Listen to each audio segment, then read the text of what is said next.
পশ্চিমবঙ্গ প্রগতিশীল আলু ব্যবসায়ী সমিতির কেপি ও মালবিকা ইউনিটের 12তম সম্মেলন ও স্বেচ্ছায় রক্তদান শিবির।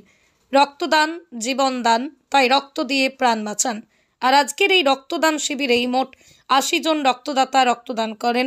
শুধু রক্তদান শিবির নয়, আজকের এই সম্মেলনে উপস্থিত ছিলেন আমন্ত্রিত অতিথিবৃন্দ, ঘাটালের মহকুমা শাসক, দাসপুরের বিধায়িকা, দাসপুর এক পঞ্চায়েত সমিতির সভাপতি সহ সভাপতি, দাসপুর থানার ভারপ্রাপ্ত আধিকারিক, এছাড়াও একাধিক বিশিষ্ট ব্যক্তিবর্গরা উপস্থিত ছিলেন। ব্যবসায়ী সমিতির সকল সদস্য আজকের এই রক্তদান শিবিরে আয়োজনের জন্যই সাধুবাদ জানিয়েছেন একাধিক মানুষজন। রক্তের সংকট মেটাতে এই উদ্যোগ, এমনটাই জানাচ্ছেন কর্তৃপক্ষ। আমরা শুনবো কি বলছেন।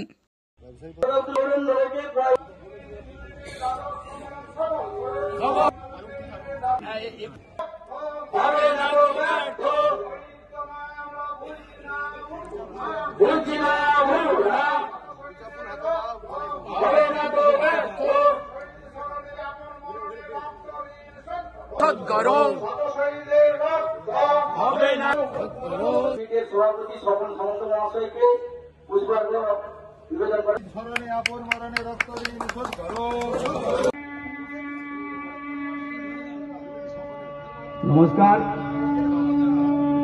প্রগতিশীল আলু ব্যবসায়ী সমিতি কুমার শাসক, যিনি এই এলাকায় বিভিন্নভাবে উন্নয়নমূলক কাজের সঙ্গে যুক্ত থাকেন এবং রক্তদান শিবিরে আমি প্রতিটি রক্তদানের উৎসাহ দান করেন। এই রক্ত দিয়ে একটা জীবন বাঁচবে, এই জন্য বলা আছে রক্তদান মহান দান। তো এই ব্লাড ডোনেশন ক্যাম্প থেকে আমি দুটো বার্তা দেব। একটা তো রক্তদান করুন মানুষের মাঝে, আর রোডের উপরে রক্ত যেন না ছড়ায়, মানুষের মৃত্যু না হয় সেটাও দেখুন। তার জন্য আপনাদের যা নিয়ম রোডের ট্রাফিকের ওটা মানুন, মানুষের জীবন ওখানে বাঁচুক, রাস্তায় রক্ত ক্ষয় না হোক। বাকি সবাইকে আবার ধন্যবাদ দেব। আপনাদের সবাইকে বলবো এরকম ছোট ছোট প্রোগ্রাম সব জায়গায় করুন, যাতে মানুষের জীবন বাঁচতে পারুক। ভালো থাকবেন। রক্তদান জীবনদান এই ব্রতকে সামনে রেখে মুমূর্ষু মানুষের প্রাণ বাঁচানোর লক্ষ্যে রক্তদাতা সংগ্রহ করে স্বেচ্ছা রক্তদান শিবির আয়োজন করেছে। আমি প্রথমে ধন্যবাদ পশ্চিমবঙ্গ প্রগতিশীল আলু ব্যবসায়ী সমিতির উদ্যোগে কেপি এবং মালবিকা কোল্ড স্টোরেজের ব্যবসায়ীগণের সহযোগিতায় আজকে অত্যন্ত একটি মানবিক এবং জনহিতকর কর্মসূচিকে সামনে রেখে আজকে যে সম্মেলন এবং রক্তদান শিবির। নমস্কার। কেপি এবং মালবিকা দুই ইউনিটের আজকে বার্ষিক সম্মেলন, প্রগতিশীল আলু ব্যবসায়ী সমিতির বার্ষিক এই সম্মেলনে তারা একটি মহৎ কাজ করছে। তারা রক্তদান শিবিরের আয়োজন করেছে। এর আগে কেপি ইউনিটে একটি রক্তদান শিবির আয়োজন করা হয়েছিল তাদের পক্ষ থেকে। সেটিতেও বেশ খুব ভালো সাড়া পড়েছিল। আমরা সবাই এখানে উপস্থিত ছিলাম। সুকুমারবাবু ছিলেন, সৈয়দা ম্যাডাম ছিলেন এবং অন্যান্য বিশিষ্ট ব্যক্তিবর্গরা ছিলেন, সুনীলবাবু ছিলেন, কাদের বাবু, সবাই আমরা ছিলাম, পিন্টু বাবু। তো তখনই বলেছিলেন যে আরেকটি শিবির হবে কেপি এবং মালবিকা যৌথ উদ্যোগে প্রগতিশীল আলু ব্যবসায়ী সমিতির ব্যানারে। এর আগে আমরা দেখেছি যে চন্দ্রকোনা এলাকাতে, রামজীবনপুর, চন্দ্রকোনা টাউন, কিরপাই, শ্রীনগর ইত্যাদি জায়গাতে প্রচুর বড় বড় রক্তদান শিবির হয়েছে প্রগতিশীল আলু ব্যবসায়ী সমিতির উদ্যোগে। সেখানে 400, 500, 650 এরকম বহু রেকর্ড তারা করেছেন। মহকুমা যতগুলি বড় বড় শিবির হয় তার মধ্যে এই প্রগতিশীল আলু ব্যবসায়ীদের শিবিরগুলি সবচেয়ে বড়। এর আগে শ্রীনগরে একটি ক্যাম্প হয়েছে এবছরে, সেখানে 626 জন রক্তদান করেছেন। তার আগে চন্দ্রকোনা টাউনে যে প্রগতিশীল ব্যবসায়ী সমিতি, তাদের এখানে প্রায় 400 রক্তদাতার ক্যাম্প হয়েছে। এরকম বড় বড় ক্যাম্প চন্দ্রকোনার দিকে হয়, মূলত আলু ব্যবসায়ী সমিতিগুলির উদ্যোগেই হয়, বা কোনো কোনো ক্ষেত্রে কোনো বিশিষ্ট আলু ব্যবসায়ী উদ্যোগে একটি হিমঘরের উদ্যোগেই হয়। তো যাই হোক, আমাদের শুধু রক্তদান শিবির নয়, এই প্রগতিশীল আলু ব্যবসায়ী সমিতি দ্বারা অনেক কাজ করে থাকেন। আমাদের প্রগতিশীল আলু ব্যবসায়ী সমিতির 12তম সম্মেলন হয়েছিল, তার সাথে আমরা একটা রক্তদান শিবির করেছি। সেই রক্তদান শিবিরের আমাদের সাফল্য কামনা হয়েছে। আমাদের 80 জন ডোনার এখানে রক্ত দিয়েছে।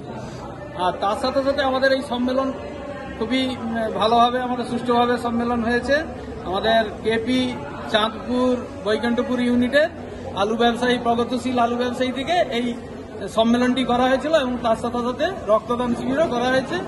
হ্যাঁ, তাতে আগামী দিনে কি এরকম প্রোগ্রাম আরো? আগামী দিনে আমরা আবার এই সম্মেলনের সাথে এই রক্তদান শিবিরটাও রাখবো, এই আশা রাখছি। কেন এতে মানুষের জনকল্যাণ এবং রক্ত যে দাতারাও আগ্রহী থাকে এবং মানুষের উপকারেও লাগবে এই রক্তদান। খুবই ভালো জিনিস এইটা, এই জন্য আমরা এইটাকে প্রত্যেক বৎসর যাতে করতে পারি সেই আশা রাখছি।